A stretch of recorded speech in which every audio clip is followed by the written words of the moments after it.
Assalamualaikum warahmatullahi wabarakatuh. Waalaikumsalam. Ya, jawab tangan dulu, Bang. Ya.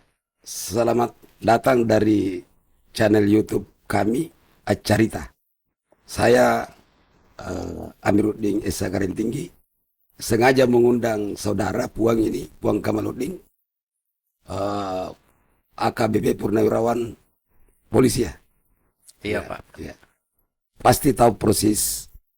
Ya, saya undang Bapak ini banyaknya keluhan masyarakat, ya, seluruh Indonesia terkait SOP polisi.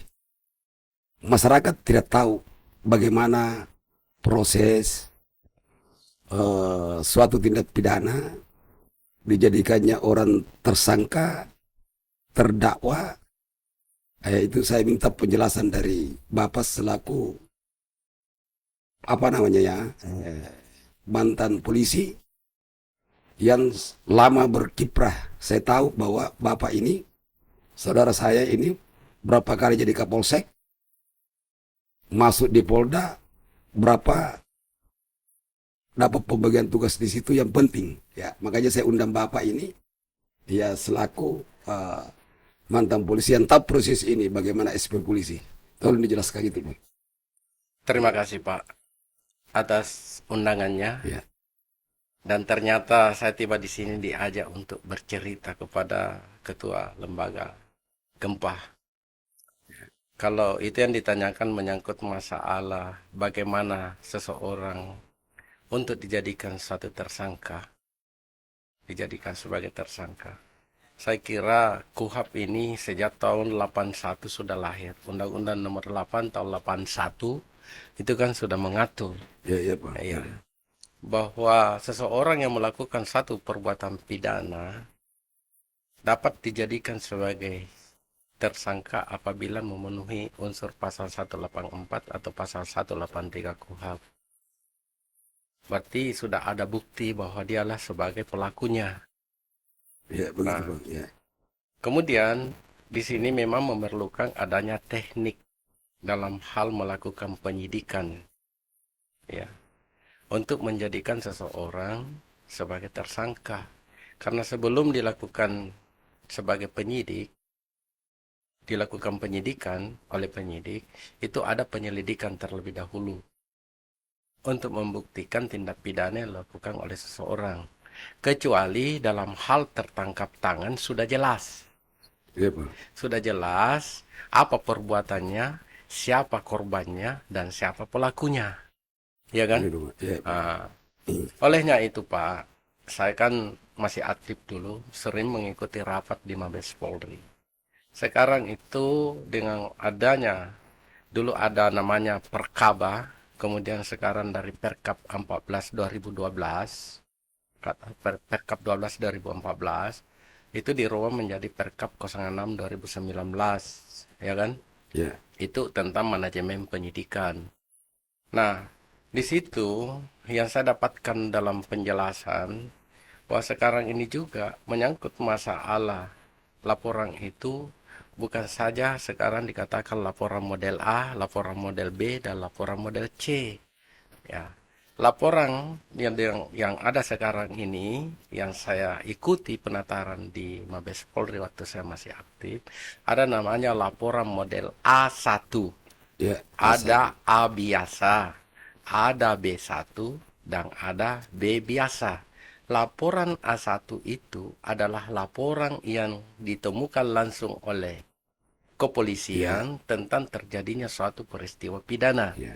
Ya, A1 itu sudah jelas siapa korbannya, Berarti ada pelapor. siapa pelakunya, ya kan? Apa barang buktinya sudah jelas. Tapi kalau A biasa itu belum jelas siapa pelakunya. Contoh, di luar sana terjadi jambret. Ada korban, tapi tidak diketahui siapa pelakunya. Itu masih memerlukan namanya lidik. Ya, Dari lidik itu kita menghimpun suatu keterangan untuk menentukan apakah betul dia selaku pelaku atau tidak. Olehnya itu, untuk hal ini kalau ada yang dicurigai, tentunya ada tahapan-tahapan yang harus dilakukan. Apakah sekarang ada istilahnya diundang, dilakukan konfirmasi atau bagaimana, ataukah dibuatkan surat panggilan, ya kan? Kan surat panggilan ini punya sanksi, Pak. Begitu. Baik dipanggil sebagai saksi maupun dipanggil sebagai tersangka, apabila dipanggil secara sah tidak menghadiri panggilan itu tanpa alasan yang patut, maka dia yang bersangkutan dapat dibuatkan surat perintah penangkapan atau surat perintah membawa. Begitu ya. Karena tidak mentaati panggilan itu. Kamu gitu, Pak. Ya, Ah, jadi kecuali dalam hal tertangkap tangan tadi, ya kan? Begitu. ada saya mau tanyakan ini, Bang. Ini ada baru-baru ini ya, terjadi ya di masyarakat sana, di luar sana itu. Apakah bisa dilakukan penahanan, penangkapannya sebelum ada panggilan saksi atau panggilan tersangka hanya berdasarkan undangan klarifikasi? Apakah yang diundang klarifikasi ini bisa ditangkap baru diberikan surat undangan klarifikasi? Ini minta penjelasan ini. Eh, undangan klarifikasi ini, Pak, itu kan tidak diatur dalam KUHP. Iya.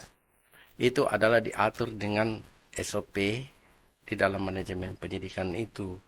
Ya tergantung dari penyidiknya untuk menilai apakah orangnya ini kooperatif atau tidak. Penahanan itu kan bukan kewajiban, akan tetapi wewenang.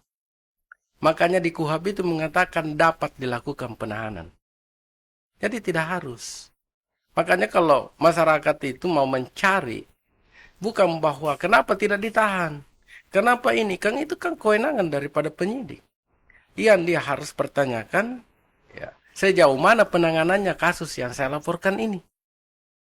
Karena penyidik itu bukan dialah yang menghukum seseorang yang melakukan satu perbuatan pidana. Hanya dia mengolah. Yang saya menuntut.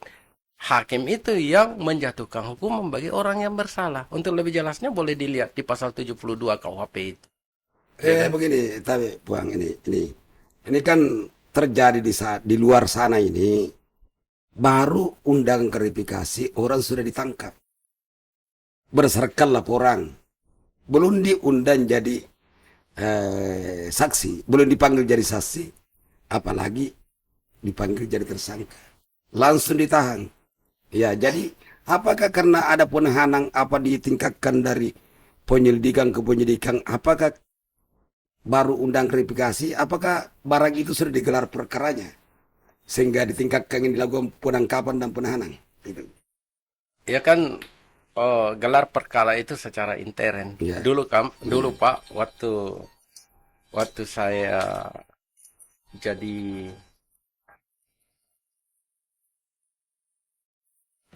jadi penyidik pembantu, saya kan jadi penyidik pembantu sejak tahun 1987, Pak. Ya. Sampai saya akhir masa jabatan, saya masih tergolong selaku penyidik. Ya kan, dari penyidik pembantu menjadi penyidik karena saya sudah perwira. Ya, kalau menyangkut masalah tadi apa yang ditanyakan? Ya, undangan klarifikasi. Undangan klarifikasi itu kan hal baru. Itu kan saya katakan tadi tidak ada di dalam KUHP. Nah, disinilah kita lihat sifat fair daripada penegak hukum menilai itu, ya kan? Boleh, tunggu dulu Pak. Boleh nggak polisi langsung menangkap dan menahan hanya berdasarkan surat undangan klarifikasi? Makanya saya mengatakan disitulah sifat fairnya polisi penyidik, penegak hukum itu. Apakah dia, kalau memang mungkin pikirannya mengatakan bahwa kalau saya berikan kesempatan untuk kembali lagi, orangnya bisa melarikan diri. Nah, inilah tergantung dari penilaian daripada penyidiknya. Nah, yang jelasnya bahwa apa yang dilakukan itu sudah dapat dibuktikan bahwa dia adalah pelaku tindak pidana dan dapat dibuktikan sesuai dengan unsur pasal dari pasal 184 183 KUHP itu. Ya kan? Begini Bang, ini kan saya pernah ini ada teman dari kepolisian juga dari Polda pernah datang di sini membawa surat undangan klarifikasi. Saya balik bertanya kepada beliau, ada enggak yang diundang klarifikasi tidak menghadiri panggilan bisa ditangkap? Dia bilang tidak ada. Tidak ada. Iya. Makanya saya tadi mengatakan, undangan itu bisa dihadiri, bisa tidak. Iya gitu ya. Karena yang punya sanksi yang diatur dalam Undang-Undang Nomor 8 Tahun 81 itu adalah panggilan.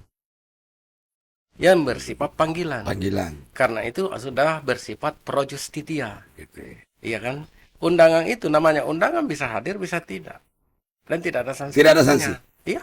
Jadi bagaimana dengan ada kejadian di luar sana kemarin ini, undang klarifikasi, tidak hadir orangnya yang diundang, maka dilakukan penangkapan pada saat dia berada di wilayah hukumnya mereka gitu. Ya, saya kira penyidik kalau langsung dia membuat surat perintah penangkapan, itu seharusnya dia buat dulu surat panggilan karena dia bukan tertangkap tangan. Betul. Ada laporan. Iya. Ada laporan. Itu laporan kan dari Iya, awal, iya, Pak. ada laporan. Harus dia, karena dia tidak hadir pada saat diundang klarifikasi, maka ya mungkin dia bikin surat panggilan. Surat panggilan 1 sampai 2 tidak menghadiri panggilan itu tanpa alasan yang patut, maka penyidik itu tadi bisa membuat surat perintah penangkapan atau surat perintah membawa. Ini lagi ada beda di penjelasan KUHP, Pak. Surat perintah penangkapan dengan surat perintah membawa itu beda artinya. Nah, surat perintah penangkapan itu kan hanya berlaku 1 kali 24 jam. Itu menurut KUHP. Iya. Yaitu, kalau surat perintah membawa, misalnya saya penyidik pergi ke Selayar, mau nangkap orang di sana, mau ambil orang di sana.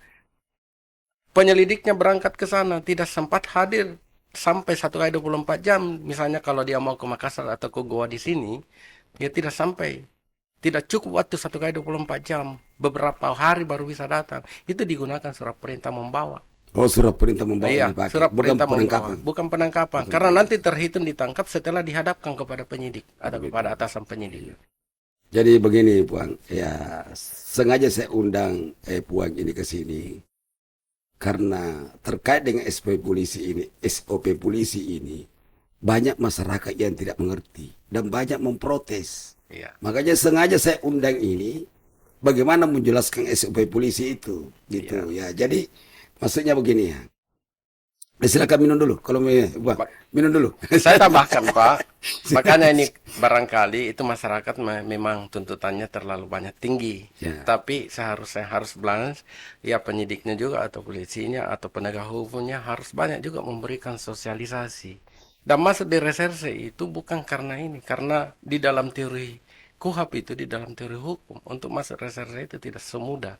Harus dibina dulu. Ada pembinanya dulu. Dibina. Berapa? 1 sampai 2 tahun. Bisa dibina. Minum dulu Bang, minum dulu. Iya. Ya.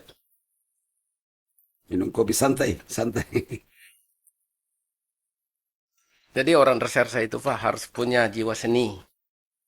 Dan dia jeli. Ya kan? Dia jeli. Karena apa semua yang dilakukan itu harus dibuatkan berita acara. Ya kan? Contoh tadi pertanyaan Bapak. Kenapa bisa ditangkap? Nah, tidak ada surat perintah penangkapannya. Satu saat Bapak selaku polisi, gitu. Yeah. Bukan penyidik. Penyidik itu sesuai dengan fungsinya. Polisi Bapak ini, ya kan? Ya. Ada di warkop. Ternyata ada orang yang sudah lama dicari. Dia adalah pelaku tindak pidana. Ada di situ minum kopi.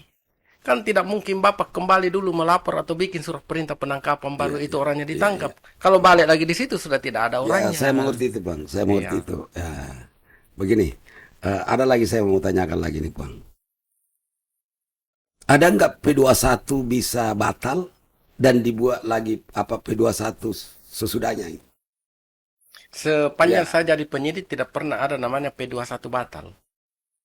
Begitu. Iya. Sepanjang saya jadi penyidik pembantu dan bahkan jadi penyidik tidak ada namanya P21 batal. Ya kan? Karena P21 itu muncul setelah dikirim berkas perkara kepada jaksa penuntut umum. Jaksa penuntut umum itu melakukan berdasarkan dengan pasal 110 KUHP dan pasal 138 KUHP itu melakukan penelitian selama 14 hari jangkanya. Ya kan? Dalam jangka 14 hari berkas perkara tersebut tidak dikembalikan kepada penyidik apa kekurangan sesuai dengan petunjuk yang disebut dengan P19, maka itu otomatis dinyatakan bahwa itu berkas perkara tersebut otomatis diterima, sudah lengkap. Walaupun ada kurangnya, karena sudah lewat waktu. Itu. Oh, gitu. Jadi terhitung 14 hari setelah diterimanya. Kadang-kala kan jangan sampai dibilang 12 hari kerja, enggak. Karena di situ di KUHP tidak menjelaskan hari kerjanya. 14 hari terhitung pada saat berkas perkara itu diterima. Karena jangan sampai tanggalnya kemarin. Baru sekarang ini diserahkan, makanya itu ada buku register. Tanggal berapa diterima itu barang. Tunggu dulu Bang, saya kembali lagi bertanya. Jadi karena berdasarkan undangan klarifikasi, penyidik langsung melakukan penangkapan dan penahanan. Apa gitu melanggar? Penyidiknya melanggar atau apa gimana itu? Saya minta penjelasan itu Bang. Saya tadi mengatakan seharusnya kan penegak hukum ini bersifat fair dalam hal melaksanakan. Karena hukum itu tidak kaku, punya ilmu sosial. Ya kan? Kita lihat orangnya. Kalau diundang dia datang, dia kan kooperatif. Kooperatif. Ya kan? Makanya saya mengatakan penahanan itu bukan kewajiban. Undangan berapa kali biasa Bang? Kalau undangan? Tidak ada ketentuan. Tidak ada ya. Ini dia kan baru satu Tidak kali ada diundang. ketentuan.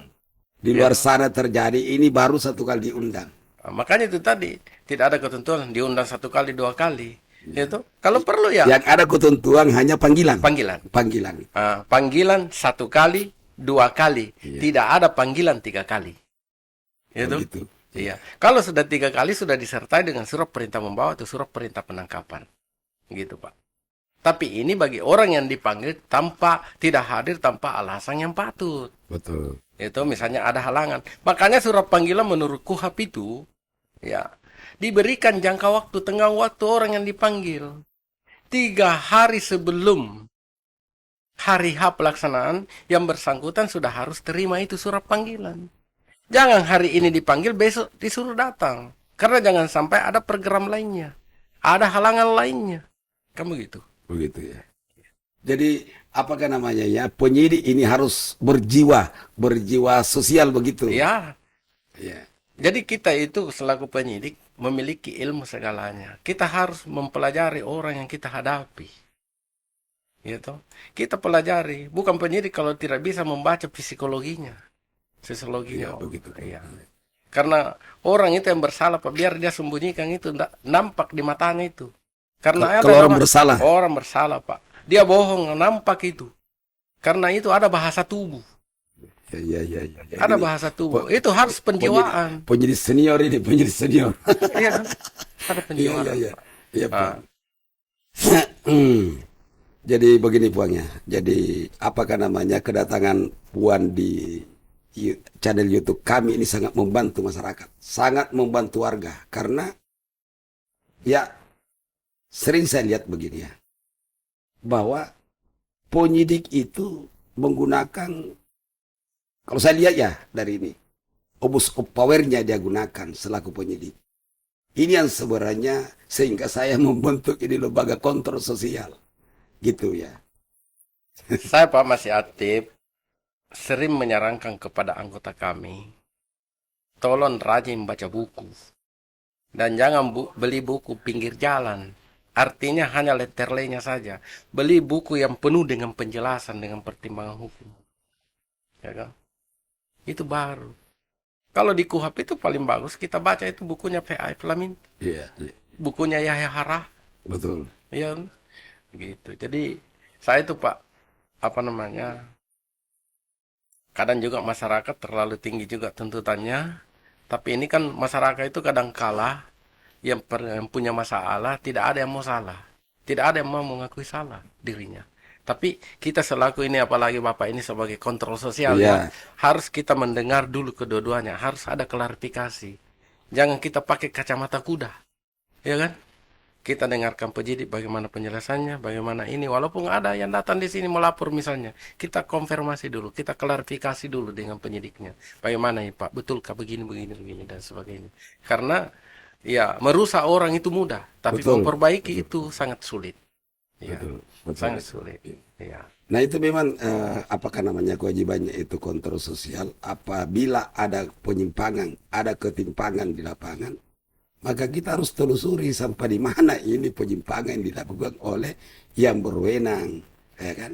Ya. Baik dari kejaksaan, baik dari pengadilan, baik dari kepolisian, gitu. Karena ini apakah namanya identik dengan pelanggaran hak asasi manusia. Itu. Ya, mungkin juga Pak.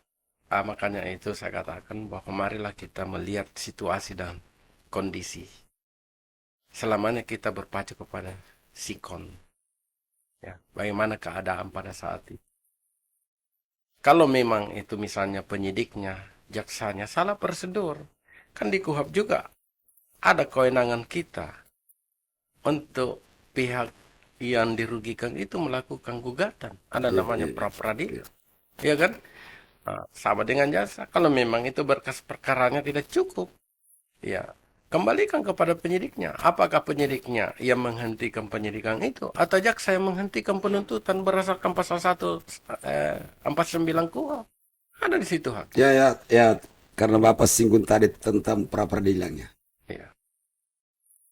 Ya, pra peradilan itu, ya, saya kan ditelepon ini, ada baru-baru telepon saya bahwa pra peradilan apabila sudah dibacakan dakwaan baru dilakukan pra peradilan, otomatis gugur pra peradilannya. Ya, gitu. Jadi, ya, ada seorang jasa teman kita ini, ya, dia telepon saya. Makanya saya bilang begini, bagaimana dengan kasus Pina yang sudah diponis, sudah menjalani hukuman 8 tahun. Tapi di belakang ketahuan bahwa diduga terjadi rekayasa dalam penyelidikan dan penyidikan. Terkait dengan, apakah namanya itu, gugatan pra peradilan. Ya, apabila diduga terjadi rekayasa dalam penyelidikan dan penyidikan di polisi, sehingga ditingkatkan jadi dari penyidikan sehingga dijadikan tersangka orang yang saya katakan tadi melanggar SOP, tidak sesuai dengan SOP, ya kan? Yang saya mau tanyakan lagi ini, Puan, apa ya? Betul apa yang Puan katakan bahwa itu ada yang ngatur ya, antara gugatan pra peradilan apabila sudah dibacakan dakwanya maka gugur dengan sendirinya. Ya, makanya saya bilang, bagaimana jika diduga ada rekayasa penyidikan oleh polisi? Ya, terjadi penangkapan ya dengan hanya undangan klarifikasi, terjadi penahanan hanya undangan klarifikasi. Menurut kami ini ya saya juga praktisi hukum ini, ya, karena terjadi penangkapan hanya undangan, otomatis kasus ini tidak digelar sehingga ditingkatkan jadi tersangka. Ya, menurut Puan bagaimana ini polisi dalam hal ini dengan tindakan seperti itu? Gitu. Kan seperti tadi yang disebut dengan kasus Vina yang terjadi. Memang itu satu kasus lah, kasusnya Pina, tapi pelakunya berbeda-beda. Sekarang yang dipersoalkan itu adalah penangkapan terhadap siapa namanya? Eki itu. Eki. Itu kan yang dianggap salah prosedur dan salah orang. Itu yang diperadilan ternyata dimenangkan, ya kan? Ya, sekarang diperadilankan, Bang. Tunggu dulu, Bang. Ini kan dulu tidak diperadilankan.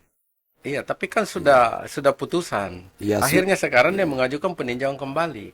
Nah, yang khusus yang diperadilankannya atas tindakan terhadap si apa namanya ini yang bukan. yang ditangkap itu, yang dikatakan bukan orangnya ini, bukan itu, ya kan?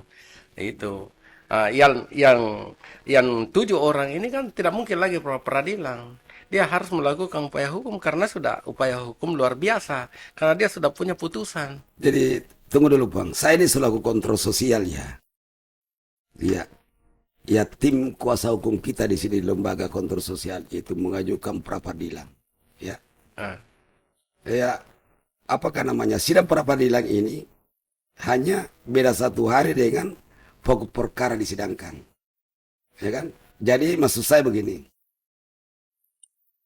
apabila perkara ini ditolak, ya, sementara ya diduga diketahui ada penyimpangan, ada pelanggaran, ada rekayasa kasus, ya kan? Ya, menurut pihak tersangka ini sekarang kan tersangka, ya, apa? Menurutnya dipaksakan kasus ini untuk dijadikan tersangka, gitu. Ini saya tertarik menyangkut masalah rekayasa kasus. Iya. Rekayasa kasus itu berarti cenderung kepada adanya keterangan palsu. Iya. Gitu. Berarti kalau penegak hukum atau aparatur yang melakukan itu berarti itu membuat keterangan palsu yang bersifat otentik. Ancaman hukumannya kan ada di KUHP. Coba dibaca penjelasan pasal 264 dan seterusnya. Betul. Iya kan? Iya. Bahkan ada contohnya di situ. Bukan kata Kamaludi, tapi kata buku.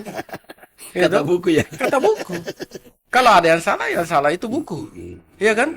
Nah, itu namanya rekayasa. Iya kan?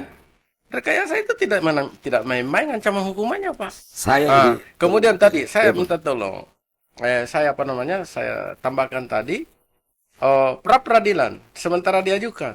Sedangkan pokok perkara sudah diajukan. Itu ke pengadilan. Jaksa sudah mengajukan untuk dilakukan pembacaan dakwaan. Ya, tapi sudah terdaftar lagi, Pak.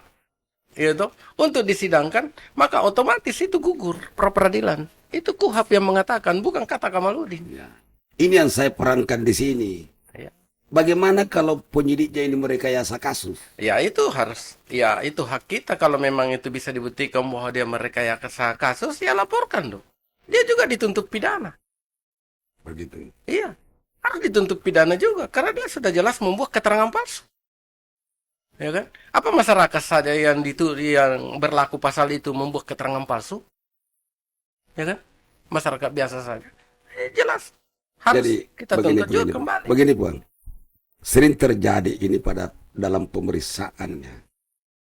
Ya, kalau umpamanya ya kan ada diatur dalam KUHP ya bahwa tersangka yang dapat ancaman hukuman di atas 5 tahun harus didampingi pengacara.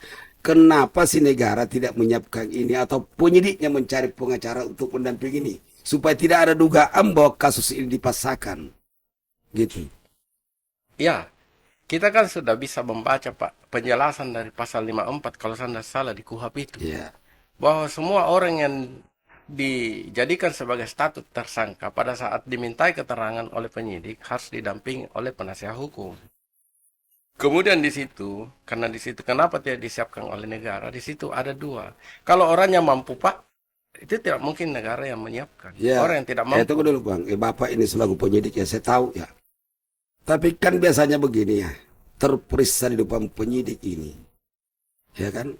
Pasti ada pertanyaan penyidik, apakah saudara akan didampingi oleh pengacara atau periksa hukum? Pasti dia bilang tidak. Ya, pasti dia bilang tidak. Kenapa? Ya mungkin karena faktor biaya pengacara itu kan dibayar, ya. Atau tidak ada kesempatan untuk mengundang pengacara. Tetap dilanjutkan oleh penyidikan oleh penyidik yang ditunjuk menangani kasus ini. Apakah itu bukan pelanggaran? Jadi itu adalah pertanyaan wajib dalam berita acara pemeriksaan, Pak. Apakah saudara dalam perkara ini kan kita bacakan dulu. Saudara diambil keterangan, dimintai keterangan sehubungan dengan adanya bla bla bla bla bla. Apakah saudara mau didampingi oleh penasihat hukum berdasarkan dengan pasal 54 KUHP misalnya, ya kan? Ya mau, tapi atau tidak mau. Ditanya lagi, kenapa tidak mau? Saya tidak punya biaya. Nah, kita lihat ancaman hukumannya berapa, maka wajib penegak hukum yang menyiapkan. Tapi begini, Bang, ditanya lagi ya oleh penyidik, oleh terperiksa, kenapa tidak mau? Ya, kalau itu jarang saya dapatkan itu. Penyidik kembali bertanya kenapa tidak mau, apakah tidak ada uang atau bagaimana? Itu kan? Ya berarti itu belum tamat itu. Belum tamat gitu. Itu jawabnya saja. Gitu. Iya. Kan kita harus buru. Kenapa dia tidak mau? Apakah tidak ada duitnya? Dia orang tidak mampu. Seharusnya ada pertanyaan begitu. Kalau tidak mampu, ya kita yang menyiapkan. Baru dimintakan surat keterangan tidak mampu dari pemerintah setempatnya ada itu. Nah, seperti itu yang kami lakukan dulu. Ya, ini kan karena itu ajaran KUHP. Itu ya Buang bilang tadi itu harus kembali bertanya kenapa tidak mau ambil pengacara, kan? Gitu. Iya. Jadi begitu, Pak. Ya, jadi begini, jadi penyidik harus pintar, harus banyak baca buku. Itu, makanya saya bilang, jadi penyidik itu punya seni, gitu. Di KUHP saja itu, Pak, pertanyaan-pertanyaan itu tidak boleh menjebak.